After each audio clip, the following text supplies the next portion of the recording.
L'Éternel, ô, l'Éternel, ô, viens en hâte me secourir.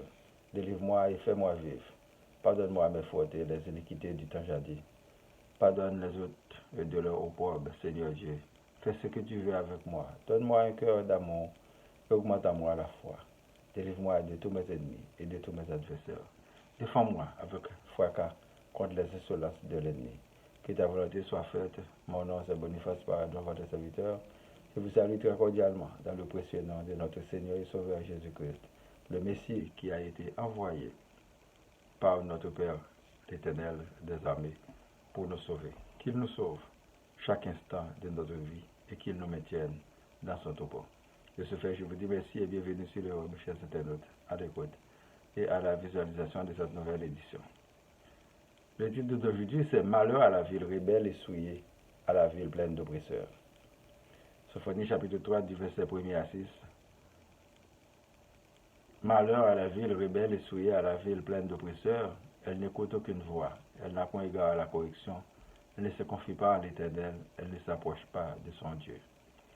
Ses chefs au milieu d'elle sont des lions rugissants, ses juges sont des loups du soir qui ne gardent rien pour le matin. Ses prophètes sont téméraires, infidèles, ses sacrificateurs profanes, les choses saintes violent la loi. L'Éternel est juste au milieu d'elle. Il ne commet point d'iniquité. Chaque matin, il produit à la lumière de ce jugement sans jamais y manquer. Mais celui qui est inique ne connaît pas la honte. J'ai exterminé les nations. Leurs tours sont détruites. J'ai dévasté leurs rues. Plus de passants. Leurs villes sont ravagées. Plus d'hommes, plus d'habitants. Pour la prédication. Mes bien-aimés dans le Seigneur, que la grâce et la paix de Dieu soient toujours avec vous. Comment allez-vous?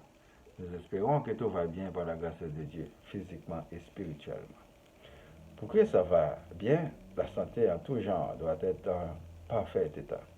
Le corps humain, malgré tous ses membres et organes, est mené intrinsèquement par l'esprit, d'où la nécessité pour l'homme d'être animé de l'esprit, le Saint venu du Père. Notre Père céleste doit occuper la première place dans tout ce que nous sommes, dans tout ce que nous avons comme projet. Ainsi, nous arriverons à fuir l'ennemi qui nous empêche de progresser.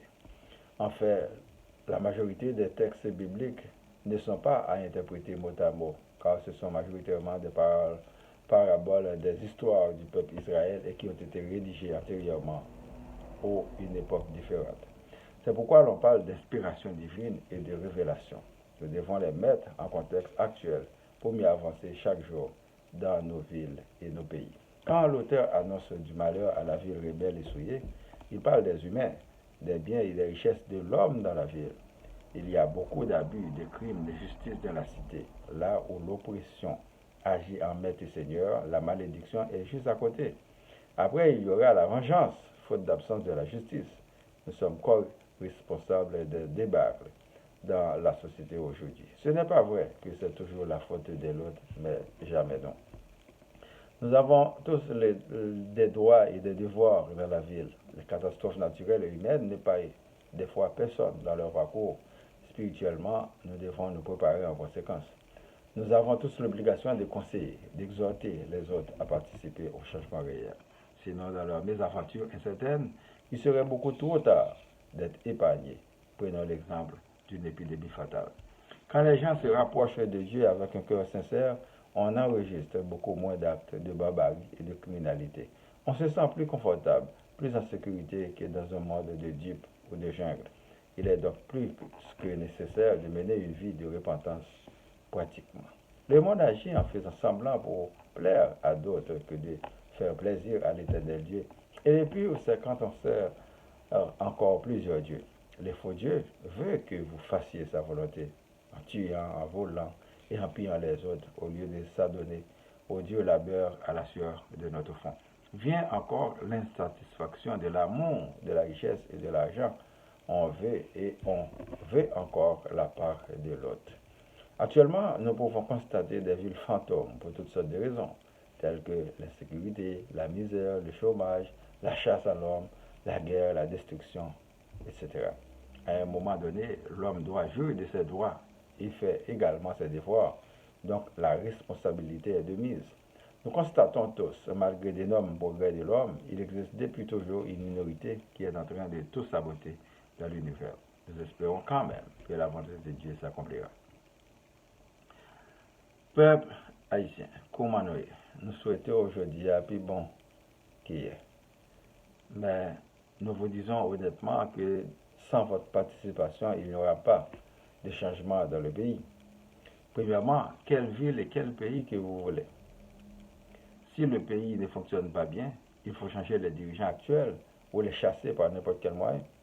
Si le pays fonctionne très bien, au contraire, il faut continuer avec eux. Ainsi, garder les yeux ouverts. Nous vous disons que les anciens fonctionnaires et les fonctionnaires actuels sont des pareils eux-mêmes, car ils produisent le même résultat, c'est-à-dire le néant pour Haïti à cause de l'incompétence, de la corruption, de la malhonnêteté, de l'injustice, de la criminalité. L'un accuse l'autre, sauf se responsabiliser dans leur gestion du denier public. Nous devons prendre conscience pour un vrai changement radical au lieu de se porter avocat du diable. Nous passons notre temps à défendre des corrompus, des partis politiques corrompus, des religions corrompues, mensongères, des faux leaders sous la forme d'apparence trompeuse. Tout ça pour les résultats que nous constatons tous aujourd'hui. Notre propre division, c'est notre propre malheur. L'union fait la force. Agissons. Un petit groupe de bandits à sa patte et à cravate, mais tout un pays en déroute. Voyons donc. Dessalines disait vive les beaux moreux parce que l'agresseur a ses faiblesses. Il faut qu'il soit identifié et qu'il soit affaibli davantage. L'ennemi doit être traité en ennemi. Les autres pays nous identifient des malfaiteurs, des criminels qui nous dirigeaient et qui pillent encore. Ni le gouvernement, ni le ministère de la Justice ne font rien pour que la justice soit rendue. Et vous attendez des miracles. Quel miracle? Quand le peuple de Jérusalem demandait un signe venant du ciel, Jésus leur disait que vous ne verrez pas d'autre miracle que celui de Jonas. L'école va s'ouvrir bientôt.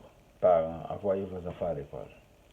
Si vous êtes mal pris, allez voir le directeur de ton école ou l'école dans votre secteur et ne gardez pas vos enfants à la maison sous prétexte que vous n'avez pas les moyens. C'est faux. La diaspora a déjà payé pour que vous scolarisiez vos enfants. Si vous êtes riche, allez dans les écoles privées. C'est votre droit. Sinon, instruisez vos enfants dans les écoles publiques. Ainsi, vous allez tenir les enfants loin des gangs. Le dessein de Dieu, c'est que vous soyez meilleurs dans votre vie.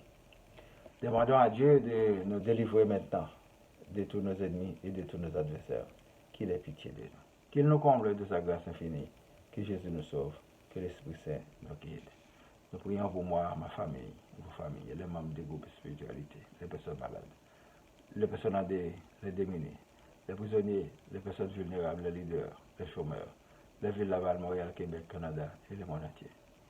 Citons notre Père qui es aux cieux, que ton nom soit sanctifié, que ton règne vienne, que ta volonté soit faite sur la terre comme au ciel. Donne-nous aujourd'hui notre pain de ce jour. Pardonne-nous nos offenses comme nous pardonnons aussi à ceux qui nous ont offensés. Et ne nous laisse pas entrer en tentation, mais délivre-nous du mal. Car c'est à toi qu'appartiennent la puissance et la gloire au siècle des siècles. Amen. Je vous souhaite de passer une bonne journée et une bonne semaine. Lisez et méditez toujours sur la parole de Dieu. C'est votre serviteur Boniface Pardon. Merci et à la prochaine. Au revoir.